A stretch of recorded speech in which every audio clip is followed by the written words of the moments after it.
Là, on va parler du réengagement des genoux sous la barre, notamment pour le snatch, qui permettra de garder la barre proche du corps et ne pas du coup devoir la rattraper vers l'avant.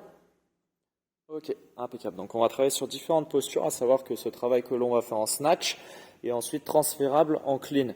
Ce réengagement sous la barre des genoux, il va se passer dès que vous arrivez sur le deuxième tirage. On va faire un petit rappel sur premier, deuxième et troisième tirage. Le premier tirage, c'est l'action du sol jusqu'à dépasser les genoux, jusqu'à arriver à hauteur des genoux.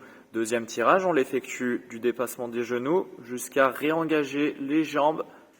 Et enfin, le troisième tirage, extension complète plus tirage des bras, action des bras. Voilà, donc on décompose ces phases-là en 3 actions, en 3 tirages. Et nous, on va se consacrer uniquement pour aujourd'hui au deuxième tirage, où on va travailler sur le réengagement des genoux sous la barre.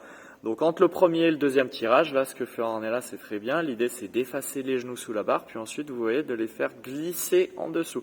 Vous voyez qu'Ornella, dès qu'elle a dépassé ses genoux, les deux genoux avancent sous la barre. Il faut créer cet effet-là de manière à pouvoir placer la barre bouge plus dans le bon axe de poussée. Vous voyez que sa barre est située au-dessus de la moitié de son pied et là, elle va pouvoir ensuite entrer en extension complète et avoir une barre qui reste bien proche du corps. Ça va éviter la séparation de la barre, ça va éviter de dégrader la verticalité du tirage, donc on va avoir une très bonne trajectoire.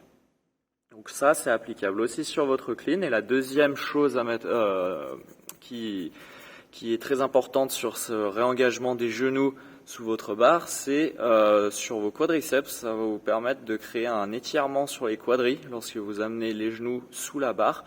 Et de cette manière-là, vous allez pouvoir ensuite avoir une réponse beaucoup plus importante sur votre contraction des quadriceps lors de la poussée dans le sol, sur votre extension complète au niveau des jambes.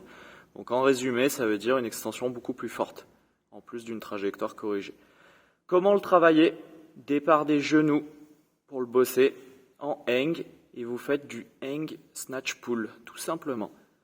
Soit en high pull, soit sans l'action des bras, et vous vous concentrez sur le fait, comme ici, d'amener les genoux sous la barre. Vous pouvez au début ralentir le geste en slow motion sur les premières séries pour pouvoir bien avancer vos genoux. Et dès que vous avez compris le mécanisme, là, vous commencez à accentuer un petit peu la vitesse d'exécution. Voilà, n'hésitez pas si vous avez des questions, on pourra le reprendre en direct à la boxe.